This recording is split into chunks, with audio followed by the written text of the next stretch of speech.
আসসালামু আলাইকুম। বলুন তো, এই রাতের অন্ধকারে টর্চ জ্বালিয়ে কি খুঁজে বেড়াচ্ছে? এই রহস্য জানতে চাইলে আমাদের সাথে থাকুন। আজ এর একটা হেস্তনেস্ত করেই ছাড়ব।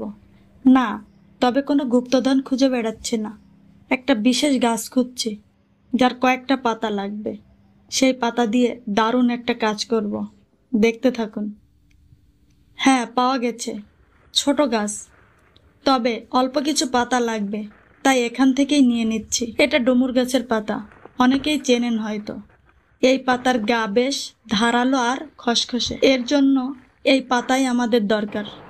রাতের বেলায় গ্রামের হাট থেকে আনা তরতাজা এই বড় বড় দুটো পাঙ্গাস মাছ কাটাকুটি করতে হবে এখন। পাঙ্গাস মাছের ঘাড়ের উপরে এই জায়গায় শ্যাওলা রঙের এক ধরনের ময়লা জমে।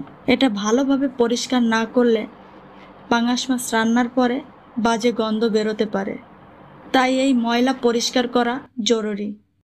বিসমিল্লাহ। দেখতে থাকুন এই পাতার কেরামতি।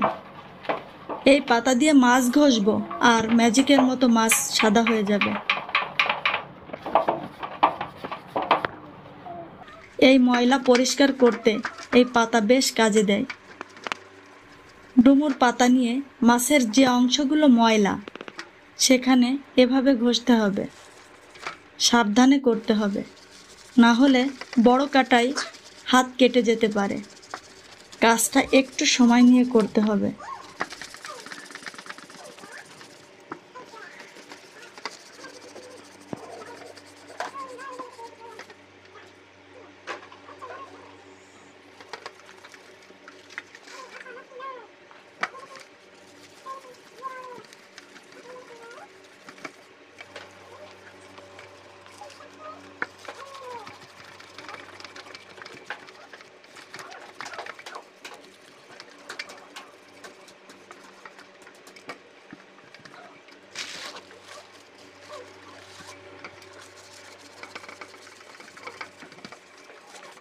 মাছ ঘষা মাজা শেষ। এবার দেখেন তো দেখতে কত পরিষ্কার লাগছে।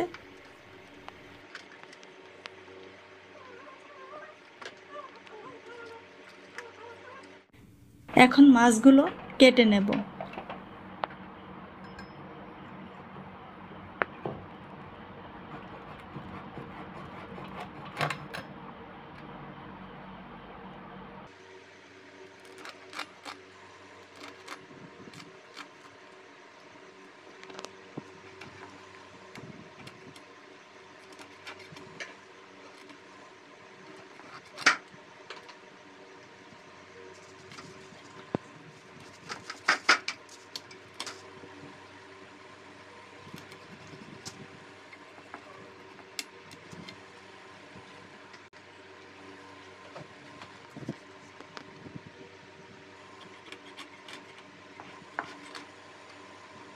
দেখুন মাছটা থেকে কিভাবে তাজা রক্ত বের হচ্ছে।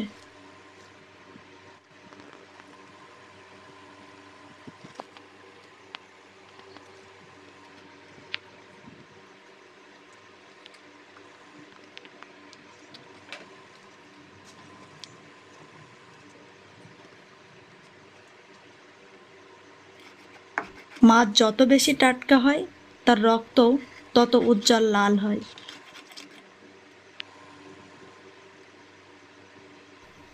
গরিবের ইলিশ এই পাঙ্গাস মাছ কেউ কেউ হয়তো পছন্দ করেন না, তবে কাটা কম থাকায় ছোট বাচ্চারা মাছটা খুব পছন্দ করে। আমার বাচ্চারও এই মাছটা পছন্দের, তাই মাঝে মধ্যে কেনা হয়।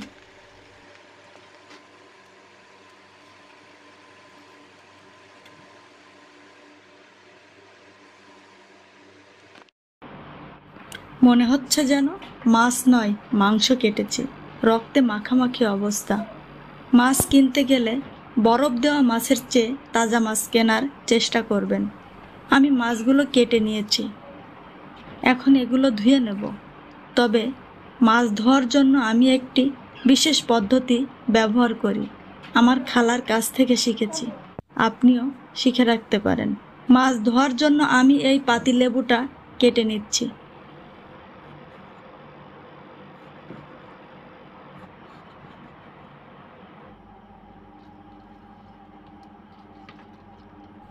লেবু চিপে রস করে মাছে মাখিয়ে দিলাম। খোসাগুলো ফেলে দেব না, এগুলো মাছের সাথে ভালো করে রগড়ে রগড়ে মাখিয়ে নিচ্ছি। শুধু পাতিলেবু না, আপনি আমের সময় ছোট ছোট গুটি আম চাক চাক করে কেটে এভাবে মাছ ধুতে পারেন। তাহলে মাছের ময়লা দ্রুত পরিষ্কার হবে এবং মাছের আষ্টে গন্ধ থাকবে না।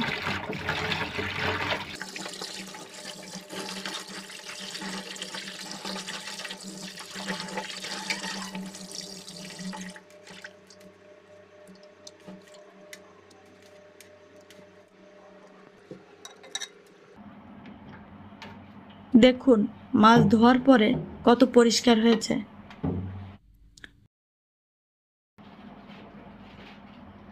কয়েক টুকরো মাছ রান্না করব। বিসমিল্লাহ। হলুদ লবণ মাখিয়ে নিচ্ছি।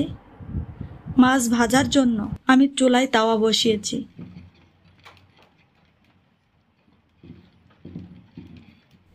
তাওয়াটা ভালোভাবে গরম হলে তেল দিয়ে দিচ্ছি। তেলটা গরম করে মাছগুলো দিয়ে দিচ্ছি।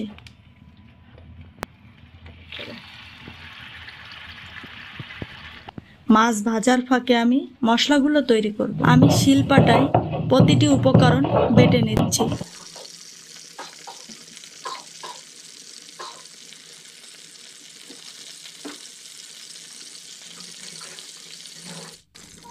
মাছগুলো উল্টে দিলাম। এপিট ওপিট ভালো করে ভেজে উঠিয়ে নিলাম।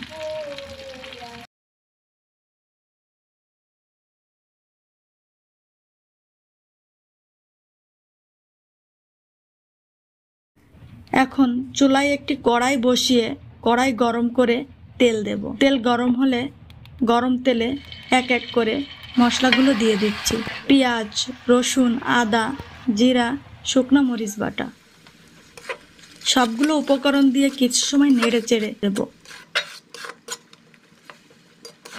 একটু নাড়াচাড়া করে আমি পানি দিয়ে ভালো করে কষিয়ে নিচ্ছি।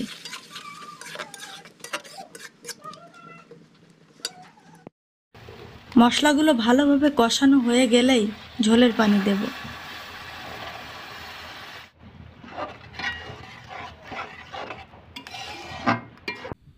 ঝোলের পানিতে যখন বলক উঠবে ঠিক সেই সময় আমি মাছগুলো দিয়ে দেব।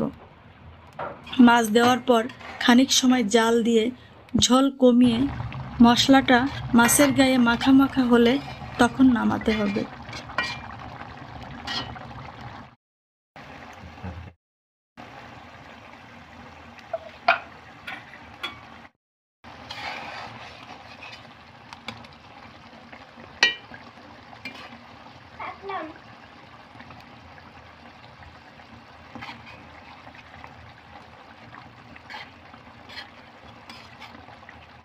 আমার রান্না শেষ, এখন মাছটা নামিয়ে নিলাম।